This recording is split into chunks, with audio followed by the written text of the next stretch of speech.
We are back with Integrating Your Shadow with Jordan Peterson and Robert Greene. TV together, let's get you prepared to get the hell out of there and find a place where you can actually thrive. I mean, I had clients who were trapped in jobs. I remember one client in particular, she had been a refugee from Albania, Eastern Europe. That was a rough damn country, man. And then she came, like the worst of the Eastern European bloc countries in terms of poverty and general oppressiveness. And then she came over to North America and got educated. She ended up working in a bank in Canada. And like, she was good at her job and she was smart. And her managers just hated her. And like, she sent me an email string one day. It was about 30 emails long that her manager had put together, where the bureaucrats in the bank were discussing whether or not they were allowed anymore to use the word flip chart.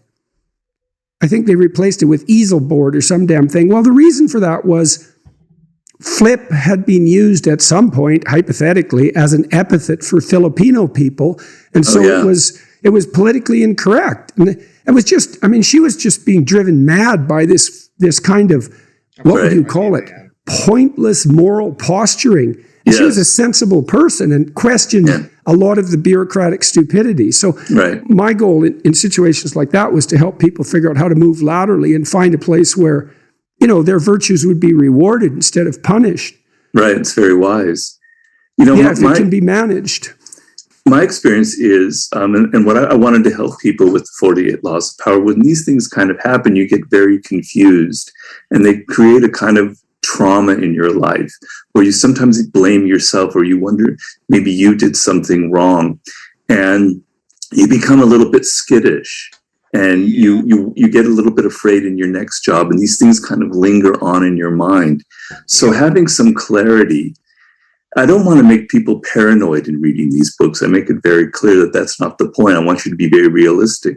But the idea that you could have some clarity that maybe what really happened is that I inadvertently triggered the insecurities of this boss, or maybe there are these strict kind of moral puritanical codes in place and I somehow violated them. It's not my fault.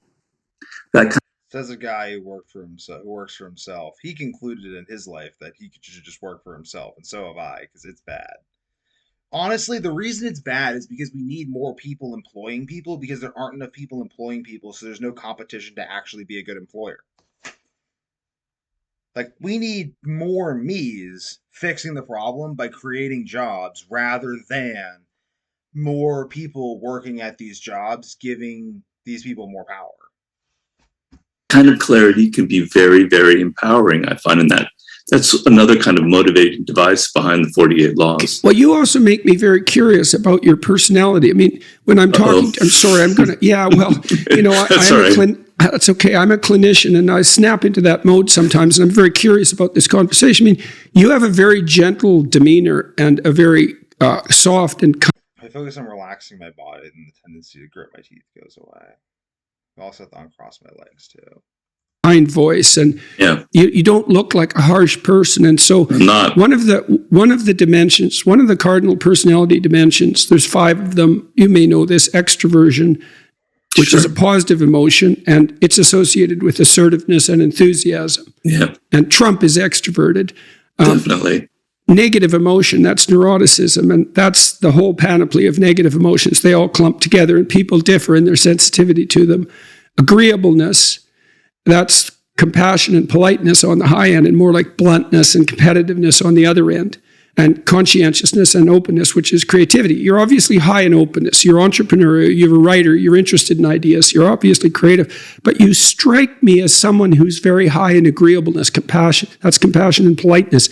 Is that a reasonable I think that's fair. I think that's fairly spot on. I couldn't have been fought. Yeah, I agree with you on that. Certainly. Okay. So I mean, people are a little more complex than that. I do have other sides to myself. I do have a shadow side that can be very aggressive and I'm very competitive.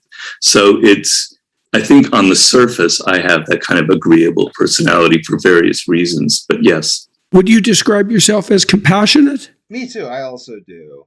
Because my agreeable personality on the surface, though, is because, like, I just generally like people. Like I really like people. I think people are really cool and I want people to like do well in life and just try to do things and succeed at them and figure stuff out and like have challenges and overcome them and like I just think that's cool. Like I'm just like I really just like go people, go humans, but like I don't know. So I kind of have that, but then like if you start trying to like tell me what to think or what to do or like I become very, very like, whoa, no, no, no, no, no. Like we're cool to talk, but like, don't you effing dare encroach on my life, or I will end you.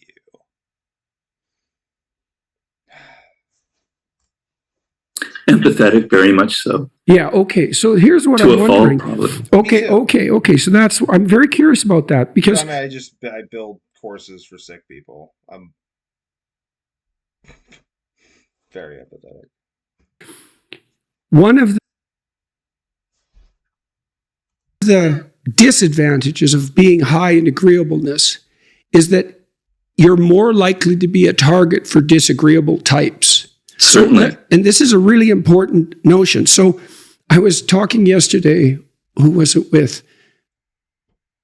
My face didn't see it. I can't remember, but we were talking about, oh yes, it was Andy. No, we were talking about the establishment of this, utopian community in the middle of Seattle. The mayor described it and said, well, maybe it'll be the summer of love, which is extremely naive thing to think, especially because the summer of love blew up.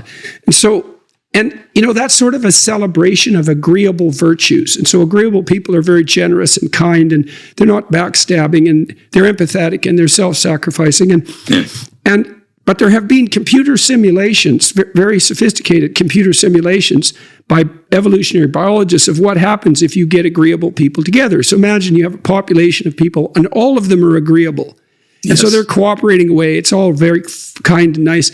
But if you put one person in there who has psychopathic traits, he just takes over everything. That's what we have right now. We have a bunch of agreeable people being run by psychopaths, and the psychopaths are using the agreeable people to root out the honest but disagreeable people like me from the system through things like Blovid 18. Yeah. And so the agreeable people always have the problem of how do you handle free riders, cheaters, and psychopaths? Right. And you might be utopian and say, well, those people just don't exist and they shouldn't exist and we shouldn't structure our societies that way, but that ain't going to cut it because psychopaths are always 3% of the population. They vary between 1 and 5. And so if you're so is it possible? I don't want to push this interpretation beyond its reasonable limits, but I'm wondering, you're open and creative and entrepreneurial, and so that's not going to suit you for managerial or bureaucratic jobs. You don't have the temperament for that. And then you're agreeable. And so is it possible that you encountered more of that bullying behavior, or like a disproportionate amount of that bullying behavior and so forth in the jobs that you had? Is that...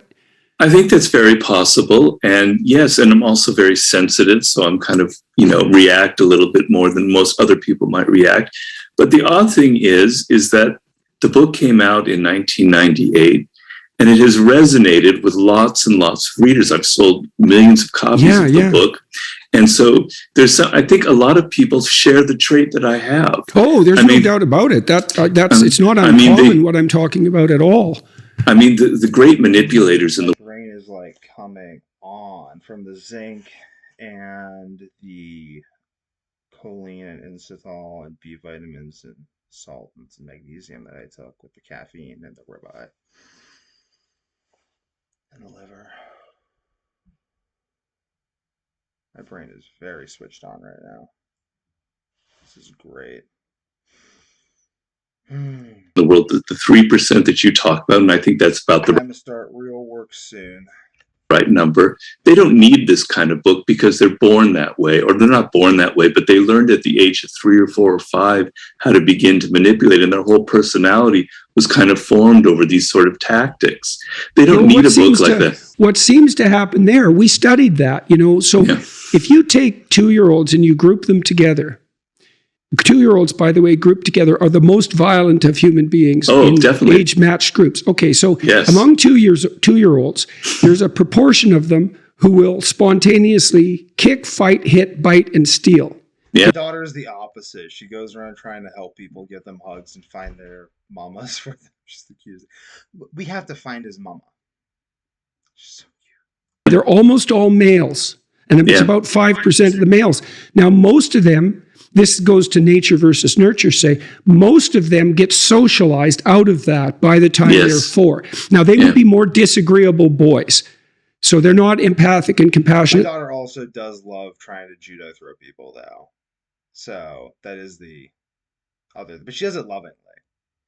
Polite by temperament, but they can still be socialized. But a proportion of them don't get socialized, Right. and they tend to She can be also be taught not to. She's very well behaved.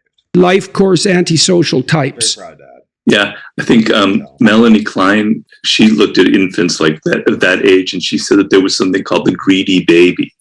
And the greedy baby was like sucking the mother's breast so hard, it could never get enough milk. It was just so greedy for more and more. And she saw that as the child got older, that kind of greediness and that kind of selfish behavior only got worse and worse and worse. And she would like try and see if you could track that to someone who became older. It was a type, and she ended up thinking that there was maybe a genetic component to this. Yeah, well, there is a genetic component too, because that sort of proclivity runs in families. And also there's a genetic underpinning to variation in agreeableness. Now, if you have a tough kid like that, and you're very agreeable, the kid can run roughshod over you. It's very difficult for you to do the socialization. And so, like one of the problems that women face with men. So men are reliably less agreeable than women. That's cross-culturally. And it's true. It's even more true in egalitarian societies. And so women have to be agreeable because I think primarily because they have to take care of infants. And that's an extremely self-sacrificing occupation, especially when they're under 9 months. But with men, they have to select men who are agreeable enough to be generous and kind and share. But they have to be disagreeable enough to keep the real psychopaths and the manipulators at bay. And so it's a chronic problem for the human race. Okay, so you're doing all these jobs and you're seeing the politicking and it's not going well for you. And you decide to analyze the behavior of the people that are acting in these underground oppressive ways. And you're definitely going to see that if you're being pushed around a lot, And so you decided to make that an object of study. Yeah. It's not so much that I was pushed around. Some of it was also just observing how other people were being treated. I have this idea that I talk about in the book that, people will always wear the mask of being agreeable and friendly. Even the most psychotic boss will always know how to be somewhat charming and present themselves. But you look at how they treat other people when you're not observing them behind closed doors, and that's when some of their ugly behavior will come out. They kind of hide it very well from the public. So a lot of it was observing how other people were mistreated. And so when I worked in Hollywood, in some industries, I have to say some industries are a lot worse than others. So when you're working at that factory job that you're mentioning, people will tend to be kind of united around a single purpose. There won't be much politicking going on. Yeah, in an environment where Hollywood, so much of it is money and ego, etc. The level and the desire for fame, and that's going to attract a disproportionate number. So it's the people that are more likely to be the way that you describe are high in extroversion, especially assertiveness, and they're low in agreeableness. That's kind of the personality disorder axis: high in extroverted assertiveness and low in agreeableness, especially compassion. And then if you add unconscientiousness to that, you got someone who's bordering on psychopathic. Right. And they could still be high in openness. They could still be creative and intelligent, but they'd be manipulative as hell and callous. Yeah. And I would say that another thing I was going to ask you is, because you worked in Hollywood, and that is a place that invites people who want to make a display of themselves, let's say. And there's some utility in that, right? We want people to be actors. We want them to be enthusiastic and entertaining. Yes. But it's, so do you... I have a lot of the traits of psychopaths, but I'm not callous. I'm deeply caring about people's problems, which is interesting because, I really, don't care about people's perception of, how I act to a large degree. I care about my perception of how I act. I think it's more just, things in their proper place. It's you should be somewhat psychopathic in the sense of, not allowing yourself to be manipulated by other people and not allowing yourself to succumb to societal pressure to do various things. But you shouldn't be psychopathic in the sense that you should have a deep sense of empathy for people. So it's like, in some sense, the only difference between a psychopath and a functional person is the sense of empathy. Well, one, I mean, because people are different. People vary across different levels of functionality. And someone who is psychopathic may also have other problems with their personality. But, like, let's go back and look at this because it's interesting. Because I don't want to say that and not. And callous. Yeah. And Yeah. they, you know, Yeah. and that's going to attract a disproportionate number. So it's the people that are more likely to be the way that you describe are high in extroversion, Yes. especially assertiveness, I am that way. and they're Yes. low in agreeableness. I am not very agreeable, but I like people a lot. That's Yes. kind of the personality disorder axis: high in extroverted assertiveness and low in agreeableness, especially compassion. And then if No, but I'm very high in compassion. Like, I just very, very high in compassion, but very low in politeness, which is my desire to act in a way that others deem acceptable. Like, I see it as literally pointless. I'm like, we should just be kind to people. Why do you insist upon us acting in this way that is conventionally acceptable when we can just substitute that for insight and kindness? And it's like, because this is the way things are. And I'm like, well, now you're not being kind to me. And they're like, hey, I don't care about being kind to you. I care about people being polite. And I'm like, that's weird. Now you seem like a psychopath. They're like, ah. Tune in tomorrow for more of this.